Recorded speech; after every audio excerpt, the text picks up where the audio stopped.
नमस्कार, अस्सलाम वालेकुम, सत श्री अकाल, जय झूलेलाल। मैं हूं जी प्रेम बटलानी और आप देख रहे हैं हालात हाज़रा का प्रोग्राम।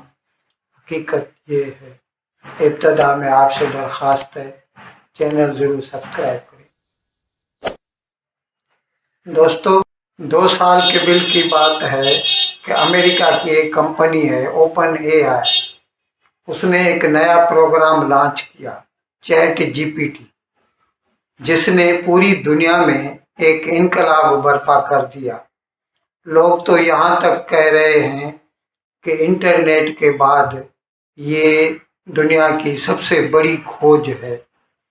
और फिर पूरी दुनिया और ख़ुद अमेरिका की दूसरी कंपनियां जैसे गूगल है वगैरह, वो सब लोग, मीटा है, फेसबुक व्हाट्सएप वाले हैं, सब इसके पीछे लग गए कि ये आर्टिफिशियल इंटेलिजेंस के मैदान में हम भी अपने अपने प्रोग्राम दुनिया को मुतारिफ कराएं।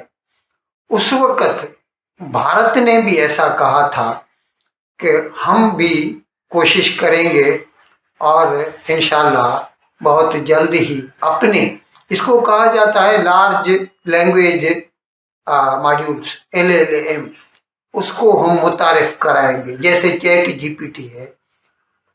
उस वक़्त क्या हुआ जी, ये जो कंपनी है ना ओपन एआई, इसका जो चीफ एग्जीक्यूटिव ऑफिसर है वो है सैम अल्टमैन। वैसे तो ये कंपनी जो है, इसके मेजॉरिटी शेयर होल्डिंग माइक्रोसॉफ्ट के पास है, बिल गेट्स वाली जो कंपनी है, लेकिन वो बिल गेट्स तो खुद करता नहीं और ये वैसे इंडिपेंडेंट है, सब्सिडायरी हो गई उसकी वो हिसाब से, लेकिन ये अलग कंपनी है। तो chat GPT AI, open AI के जो सैम अल्टमैन है ना, उसने जब भारत की ये बात सुनी तो उसने भारत का मजाक उड़ाया था एक प्रोग्राम में और कहा था कि ये जो LLM है ये कोई बच्चों का खेल नहीं है, इसमें बिलियंस ऑफ डॉलर्स लगते हैं, जिसके लिए बहुत बड़ा खर्चा चाहिए, जिसके लिए भारत जो है वो अफोर्ड नहीं कर सकता, इसीलिए भारत को ऐसी बात नहीं करनी चाहिए। खैर, हर एक की अपनी मर्जी है।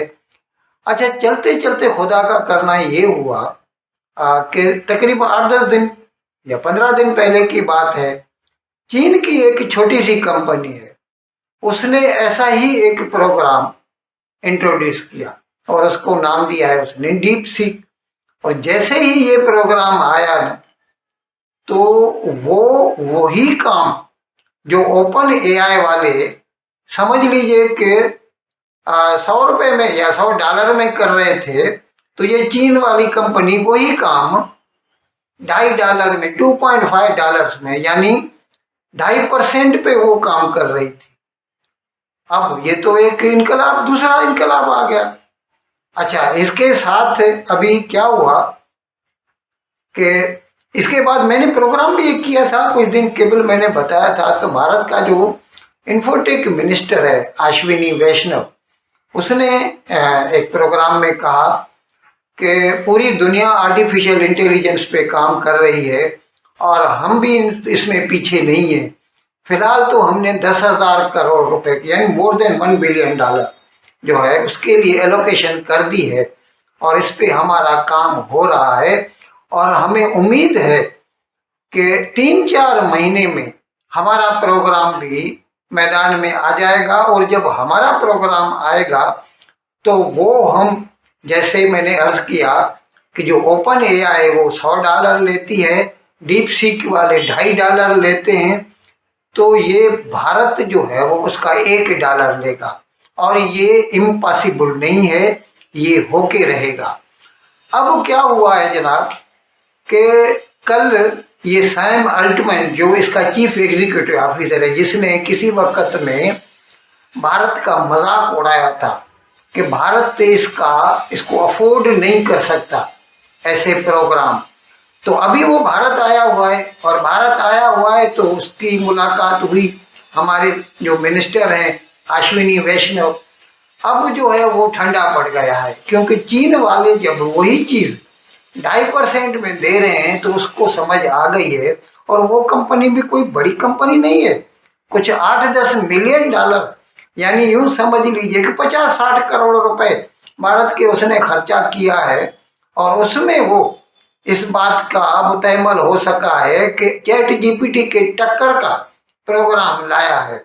और वैसे भी मैंने अपने प्रोग्राम में भी आपको बताया था जो पहले किया, कि भारत वैसे भी बहुत सारी चीज़ें जो है as compare to world standards जो है ना, क्वालिटी वही देता है लेकिन एट एन अफोर्डेबल कॉस्ट। जैसे चंद्रयान जो 3 हमने भेजा था चांद पर, और जो वहाँ के अंधेरे हिस्से पे उतरा, उसकी जो कॉस्ट है ना, वो भी नासा वालों के, जो अमेरिका वाले जो भेजते हैं ना, नासा वाले जो अपने रॉकेट भेजते हैं और उसमें से सैटेलाइट जाके उतरते हैं चांद पर, उसके मुकाबले में 5% तक खर्चा होता है हमारा। Even otherwise we are much economical as compare to other. अभी जैसे रॉकेट लॉन्च करना, ये मतलब रॉकेट के थ्रू सैटेलाइट जो है खला में भेजने हैं, अंतरिक्ष में भेजने हैं, तो ये जैसे अमेरिका का नासा है, या जो यूरोपियन यूनियन वालों का जो है आर्यन है, इसके कंपैरिजन में भारत का जो लॉन्चिंग का जो खर्चा है ना, वो बहुत सस्ता है। इसलिए बहुत सारी अमेरिकी कंपनियां, यूरोप की कंपनियां भारत को दे रहे हैं कि आप हमारे सैटेलाइट खला में लॉन्च कीजिए।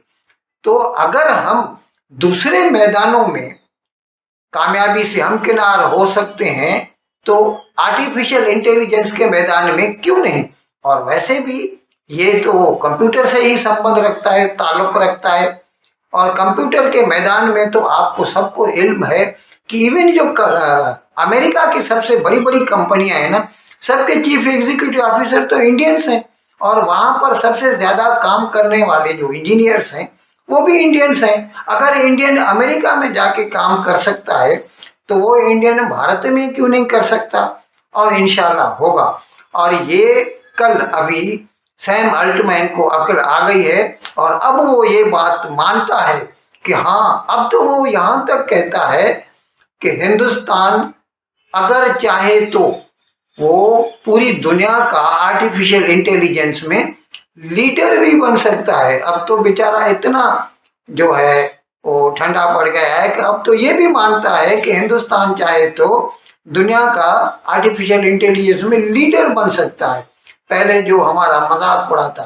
तो खैर, अभी हमें तो काम करना है, दुश्मनी नहीं करनी।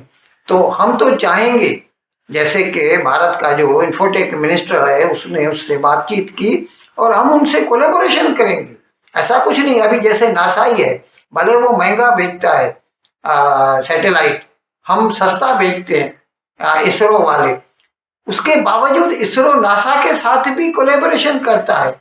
क्योंकि सीखने में किसी को शर्म नहीं होनी चाहिए। कहीं से भी आपको कुछ भी सीख मिलती है ना, ले लीजिए। और भारत इस बात को बदर्जा उत्तम समझ चुका है। इन अल्फाज के साथ आज का प्रोग्राम खत्म करने की आपसे इजाज़त चाहता हूँ, लेकिन विदाई लेने से पहले एक मरतबा फिर आपसे मेरी दरख्वास्त है कि जिस किसी साहब या साहिबा ने अब तक हमारे इस चैनल को सब्सक्राइब नहीं किया, अज़राए करम इसको जल्द से जल्द सब्सक्राइब करें, प्रोग्राम को लाइक करें, शेयर करें और घंटी का बटन दबाना ना भूलें। बहुत बहुत शुक्रिया। खुदा हाफिज़।